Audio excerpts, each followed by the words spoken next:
Минспорта региона запустила флешмоб в поддержку наших олимпийцев. К проекту пожелания нашим олимпийцам уже присоединились выдающиеся спортсмены республики. Раиса Сметанина, Василий Рочев.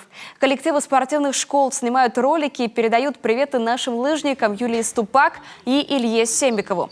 Напомним, воспитанники Сосногорской и Усть-Илимской детских спортивных школ попали в состав олимпийской сборной на рассвете своей спортивной карьеры. Для 27-летней Ступак это вторая Олимпиада, для 28-летнего Сембикова – дебют. По словам юных спортсменов-участников акции, для них этот дуэт – настоящий пример, как можно добиться больших высот в профессиональном спорте своим трудом. Желаем вам показать на этой Олимпиаде отличных результатов. Мы верим в то, герои спорта, нам победа как воздух нужна. Мы в вас верим! Любой спортивный болельщик, который захочет поддержать наших олимпийцев, сможет записать и опубликовать короткое видео с пожеланиями ВКонтакте.